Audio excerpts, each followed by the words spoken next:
the best defense we have against stagnation as brass players is learning more and more and more about specifically how to control it, how to do everything we want to do, not wishing for it to happen, and believing that if we just keep doing it the same way over and over again, somehow it's going to get better.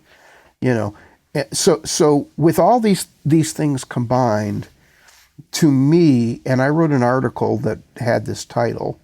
The article was "The Dark Ages of Brass Pedagogy." So, like in the dark ages of history, you know, the event supposedly in legend that sparked the Dark Ages was the burning of the Alexandria library, where all knowledge was stored, right?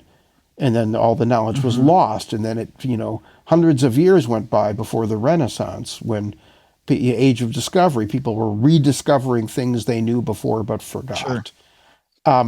I think brass teachers knew a lot in the 19th century and early 20th century, and there's been so many generations of these brass players saying it's not important to know specifics, only think of the general. That this has now been accepted as the norm, and anything that sounds different from that sounds like some kind of heresy. But in fact, these people are exhibiting a kind of willful ignorance, and it's damaging to many students. If a student plays naturally and does everything right, they're lucky. Nothing needs to be addressed. All you have to talk about is musicality.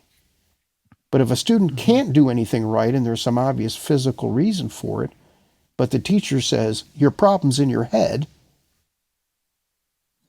that teacher is doing a great disservice to that student who could potentially have a great playing ability with the right instruction. So sometimes these teachers succeed as players because they do everything right and they don't know what it is they're doing. So if they think that they don't need to know anything, well, then you must not need to know anything either. You must just not be thinking hard enough. The think system must not be in place. And I'm not naming names, but I myself studied with these people. Well, I think that's probably the greatest gift that I've been given in my injury is learning the hows and the whys of the pedagogy, right? And it's made me want to become, more of a trumpet teacher than anything else. Is because there's that urgency to it now. That I was in my situation because I didn't know those things, and now that I do, I feel that you have that obligation to pass them along and help other people to be educated about their playing, about their instrument, but also how they can diagnose and help others do the same thing. It's just like that abundancy type of thing. So this may be kind of a broader question than I'm intending, but what do you think can be done to, I guess, in the music world and the trumpet world at large to, kind of turn this whole thing around, this bus around of more and more kids and professionals hurting themselves? Well, you're helping right now. So thank you for inviting me to be on your podcast. I am giving a lecture about recovery from injury and prevention of injury at the International Trumpet Guild Conference.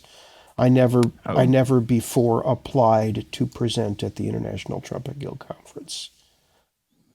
I will be there. But I did apply and got accepted. So I'll in May I'm gonna give a talk about it. I don't know how well attended it'll be, but all I can do is talk about it. Hmm. But it's helpful, you know. At some point, somebody has to say the emperor has no clothes, and Hmm. it's not make me feel good, but it doesn't make me feel good to see so many people suffering.